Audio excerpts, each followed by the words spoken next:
안녕하십니까. 김남일 교수의 한의학 역사 이야기입니다. 오늘은 1890년 중국인 의학자 민채상의 동의보감론에 대해서 말씀드리겠습니다. 민채상 선생에 대해서는 참 그 자료를 찾기 어렵습니다. 그런데 이제 중국 역대 의가 전록이라는 책 안에 보면 그 민채상 선생에 대한 기록을 찾아볼 수가 있습니다. 뭐 내과를 전문하는 의사라고 이제 이렇게 해서 1890년도에 그 의학자를 이런 식으로 이제 분류한 거죠. 그래서 자가 이생이고 강소성 사람이라고 돼 있죠. 그 다음에 장문호라는 사람의 제자고, 그리고 스브이 의학을 공부해가지고 그 영리를 이제 영리에 굉장히 맑게 이제 영리를 추구하지 않았다는 뜻으로 이제 써놓은 것 같습니다. 그리고 광선연간의 그 호남이라는 지역에서 10여 년 동안 거처했고, 이런 이제 시집 같은 것도 문집 같은 것도 이제 가능했다. 자기 자신에 대한 문집이죠. 그리고 실제로 민채상 선생은 이런 문집 같은 것을 이제 또 군지 같은 거를 간행하는데 이제 이름이 같이 올라오기도 합니다.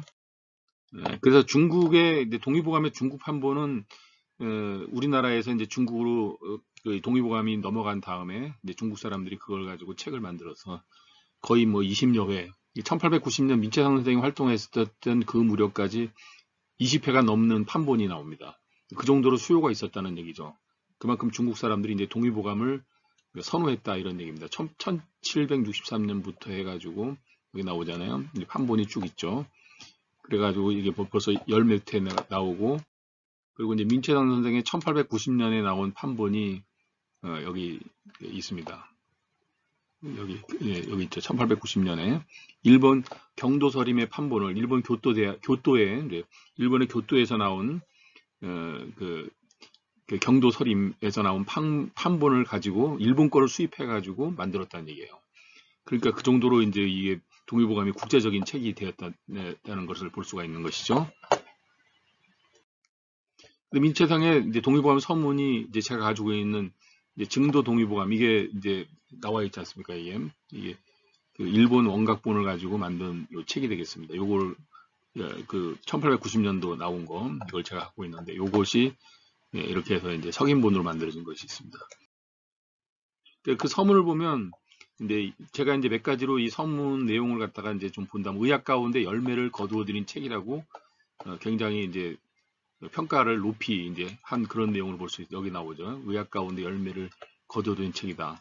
그리고 이제 뇌경, 외형, 잡병, 탕액, 침편이라고 책 제목을 침구편이라고 하지 않고 이제 뭐 내용 중심으로 이렇게 쓴 것 같아요. 5개가 논리적으로 종목별로 굉장히 상세하게 잘 정리가 돼 있다. 이제 종목별로 이제 고중하고 끄트머리를 공부했다. 진실로 의학 가운데 그래서 열매를 거둔 책이다. 아주 평가를 잘 하고 있습니다. 두 번째는 그런데 이제 비판적인 어떤 주장을 하고 있죠. 내경편의 어떤 도가적인 색채에 대해서 뭐라 그랬냐면 여기서 말하는 이제 허준 선생이 노시의 설, 이게 노자의 학설이라고 이제 그 도가의 학설, 그걸 노시의 학설이라고 그걸 마루로 해가지고 숭상하고 허무에 발돋움했다고 이런 식으로 써놨습니다. 그래서 그 의학을 그 거두는 사람은 죽지 않게 하자는 것을 말하는 것은 아니다. 뭐 이제 이런 식으로 해가지고 해가 되는 것을 제거하여 그 천수를 다하게 죽게 하자는 것이지. 뭐 이 사람을 불로장생으로 해서 계속 살게 하는 그런 목적으로 이야기하면 안 된다. 이제 이런 얘기인데 이거는 허준 선생의 동의보감을 잘못 이해한 것이죠. 사실은 이 사람이 너무 지나치게 동의보감에 도가적인 서적이 많이 나온 것, 그 껍데기만 보고선 그런 생각 자체가 의학에 대한 허황된 그런 내용을 담고 있다. 이런 식으로 생각하신 거예요. 이분이 민채상 선생이. 그런데 이제 그게 아니라 동의보감에 나와 있는 이런 도가적인 색채는 오히려 더 실천적인 그런 내용 중심으로 써져 있다는 것이 중요한 것이죠. 거기서 말하는 호흡법이라든지 마음을 다스리는 방법이라든지 약물을 가지고 사용하는 방법, 이것이 거기에 도가적인 의학의 내용 중에서 그것이 중심이지 이런 내용은 거의 나오지 않습니다. 그러니까 이제 이건 좀 너무 겉만 보고 판단한 것이 아닌가 생각이 됩니다. 그리고 이제 세 번째가 용량에 대한 보정을 했다고 이제 동의보감에서는 기존에 나와 있는 의서의 그 용량하고 구람수가 다르다는 얘기잖아요. 이거는 허준 선생님이 이제 구람수를 좀 정해가지고 나름대로 조선인의 체질에 맞는, 그리고 그 당시에 동아시아 전체 제국에 살고 있는 사람들의 어떤 체력 상태를 감안해가지고 용량을 다 새로 조정한 것이거든요. 근데 그걸 갖다가 이제 용량에 대한 어떤 잘못된 이해를 통해서 이 용량을 잘못 보정을 했다. 이렇게 또 주장을 하고 있습니다. 이것도 잘못된 주장이라고 저는 생각합니다. 그다음에 네 번째가 이단의 학설에 빠져서 스승의 마음을 제대로 마음대로 쓰는데 과감했다. 이것도 이단이라는 얘기잖아요. 동의보감이. 이것도 이제 이 민채상 선생이 잘못 이해하고 있는 것이라고 볼 수가 있습니다. 이건 아마도 이런 이야기는 그 동의보감이 이제 도가적인 색채가 많이 강하고 뭐 양생법이라든지 그런 여러 가지 기공하는 방법 이런 것들이 나와 있는 걸 가지고 이단이라고 주장하는 거잖아요.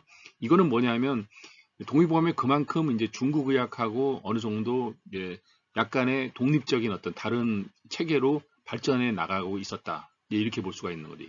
그러니까 중국에서 의학을 하는 그 사람들 예방 중심의 의학이 아니라 이제 질병 중심이나 뭐 여러 가지 이제 전염병을 치료하는 그런 중심의 그 키가 거기에 있는 학자들이 봤을 때는 동의보감은 이단이라고 생각할 수 있는. 왜냐하면 조선의 이제 동의학이라는 학문 자체가 굉장히 어떤 독자적인 노선으로 많이 가고 있었기 때문에 그렇게 생각할 수 있을 거라고 생각합니다.